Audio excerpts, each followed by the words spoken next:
Hi, this is David Bowie, and I've been wronged. I always used that which is alien or other or out of our cosmos. Those things I always used metaphysically.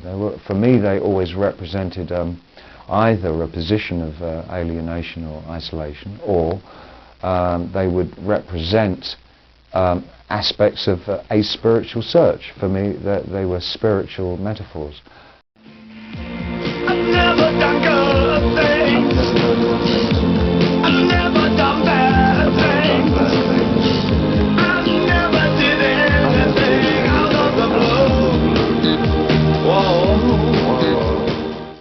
What we're going to be doing on these is that, say on these backing guys here, we're going to sometimes project faces, video, and it's rather low tech. It's very much used from the kind of camera that's being used on me, low tech. Expenses are being spared here. Projected onto the tarpaulin here, which is wrapping these little mannequin figures. So you get a sense that the faces are kind of washing through, a bit like the Shroud of Turin.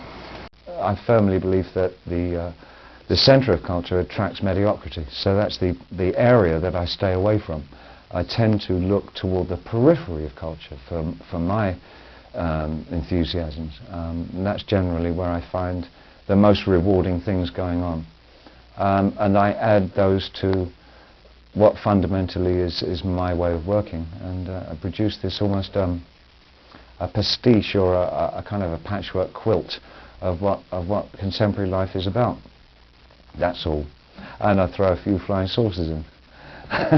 For good measure. I'd always presumed, I think Trent would probably concede to this, that Closer, the song Closer, which is what that beat is actually Breaking Glass from the Low album.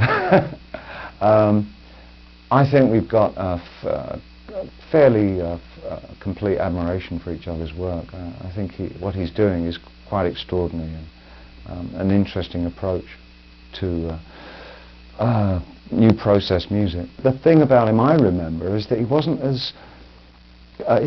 anywhere near as cold and as spiteful as people try to make him out. He was just like kind of a bit kind of bubbly, just this flipped out guy that was surprised by everything all the time, and really insecure about what his opinion was, and would always ask everybody else what their opinion was first, and then see if he agreed.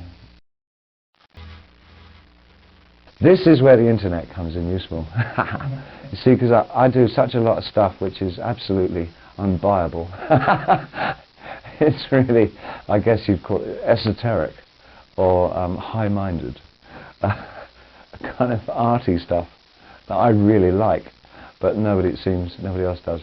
I think that probably for artists like myself, the internet will be one way of having it assimilated into the culture, that we can just throw it on there and you can just pick it out, because it doesn't stand a snowflake in hell's chance of selling. So give it away free. It's like no loss, you know. There's an aspect of Americana which I think the whole world is sort of not only afraid of but invaded by. I mean, it's the homogenous culture of America, the McDonald's and Disney World syndrome. I think the things that spring up in say the ethereal and serene world of Kyoto.